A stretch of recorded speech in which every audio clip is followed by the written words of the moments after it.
The worked example principle was introduced by John Sewell in 1988 and stems from the cognitive load theory. To encourage skill acquisition when learning complex problems, worked examples provide step-by-step demonstrations on how to solve a problem or develop a skill. This reduces the cognitive load experienced by the learner so they can develop a deeper understanding of the content. Worked examples are scaffolded, so to remove assisted steps as the learner develops the competencies until they are working independently. As illustrated in the following example, the facilitator demonstrates all steps. In subsequent examples, the facilitator begins to remove steps, gradually enabling the learner to solve the problems.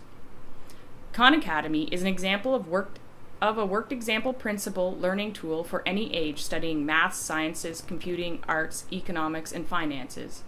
Learners can access videos, the content is segmented, and they can practice the steps and skills they have learned. You can see from the site that a learner can watch a video with worked examples and then work on problems to test their skills. Material is segmented so the learner can move through content at their own pace. Help options are provided to the learner. Codecademy provides segmented lessons for learners to work through various code languages at their own pace. Each lesson has a description and example on how to write code. Learners are then made to complete a practice question after the example. They are unable to move on to the next part of the lesson until they have mastered the skill. Hints or help is provided if it is required. These are two examples of the worked example principle in practice. Use this theory when teaching complex problems where learners do not have a lot of experience with the content or they do not have previous skills to work through the problems themselves. To encourage near transfer of skills, this theory works well when providing detailed step-by-step instructions for completing a task. For example, a store clerk needs to know how to fill out a receipt using step-by-step instructions.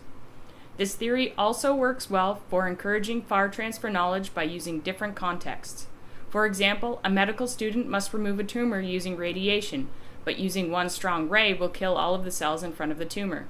By providing an example of firefighters using multiple fire hoses to put out a fire, medical students can come to the conclusion that they can kill the tumor without damaging other tissue by converging multiple weak rays from different angles.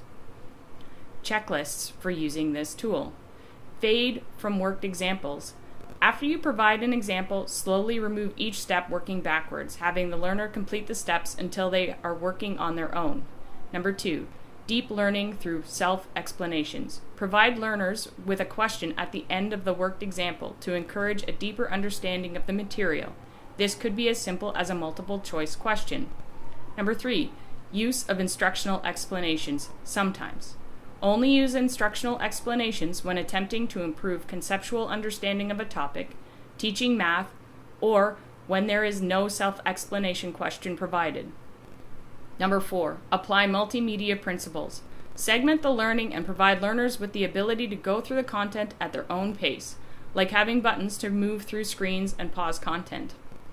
Number 5, support transfer of learning.